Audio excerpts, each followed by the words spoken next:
नमस्कार शेतकरी मित्रांनो, कृषी जीवनसाथी या चॅनलमधले आपलं स्वागत आहे। ही ऊस ओमकार बनसोडे भादा यांची ऊस आहे।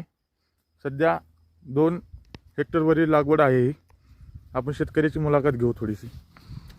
हा कोणत्या प्रजातीचं बेन आहे? ही आहे 86-032 गोल्ड आणि अंतर काय ठेवलं आहे? ह्याच्यामध्ये अंतर आहे 4.5 फुटाचं अंतर आहे ह्याच्यामध्ये।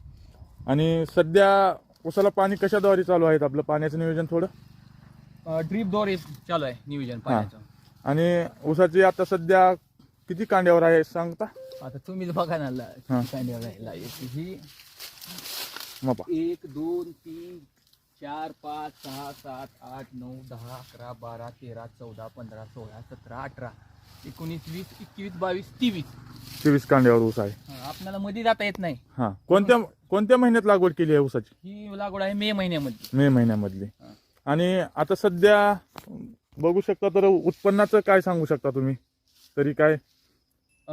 तर बघा तो 1 एकरचा ऊस गेलाय, प्लॉट गेलाय हा. लुंगशे रोपवाटी केला हा तर 62 टन हा ॲव्हरेज आले एकरी। हा. आणि सांगू इच्छिता म्हणजे तर ऊसाचं नियोजन कशा प्रकारे करता तुम्ही? खताचं खताचा डोस 1 वेळेस दिलेला आहे आपण, हा आणि ड्रीप वाटे DAP दिलेला आहे DAP आणि नॅनो एरिया तेवढा। आणि आपलं काय सेंद्रिय खत उपयोगी करता काय? नाही सेंद्रिय खताचा उपयोग झाला नाही अजून सध्या, तर करण्याचा विचार आहे चालू। आता पुढच्या लावणीचा केलेला आहे 3 एकर, त्याला सेंद्रिय पद्धतीनं खत द्यायचं आहे त्याला। ऊसाची मेहनत ही चांगल्या प्रकारे केली आहे, बघू शकता तुम्ही शेतकरी मित्रांनो। आपल्याला मध्ये जाता येत नाही अजून अजून मध्ये गेल्यानंतर आहे ना ह्याच्यामध्ये हा. तर ऊस कमीत कमी 27-28 कांड्यावर आहे। 8च महिन्याचा ऊस आहे हा। हो त्याच्यामुळे मध्ये जाता येत नाही आपल्याला। असा ऊस झालाय, बहारदार झालेला आहे, त्याच्यामुळं वजन घेत नाही।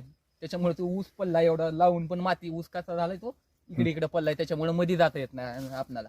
तरी शेतकरी मित्रांनो, हा 86-032 शेतीसाठी उपयुक्त ठरणारा ऊस आहे। आणि ॲव्हरेजच्या बाबतीत म्हणलं तर सध्या हा चांगला ॲव्हरेजसाठी मानलेला जाणारा ऊस आहे। पण मग अजून थोडी माहिती सांगू शकता ऊसाचं काय काय केलं तुम्ही नियोजन? पहिल्यांदा पाणी देताना असं वाटेधारी पाणी दिलेलं आहे, दंडानं पाणी दिलेलं आहे। हा नंतर पुन्हा ड्रिप केली त्याला। बर सध्या म्हणलं तर ऊस लागवडीसाठी हा ऊस चांगलाच आहे म्हणायचं काम आहे। 86-032 गोल्ड सर्वोत्तम ऊस आहे असं मला वाटते, कारण आताच नाही 20-1 वर्ष झालं 86-032 आहे आपल्याकडे। हो चालते। चांगल्या पद्धतीने उत्पादन देतो हा ऊस 100%। शेतकरी मित्रांनो, हा ऊस बघून घ्या तुम्ही कसं नियोजन केलं आहे। मध्ये जाता येत नाही आपल्याला, मध्ये गेल्यानंतर आहे ना ऊस मोठा आहे, याच्यापेक्षा पण जास्त मोठा आहे। चालते, धन्यवाद।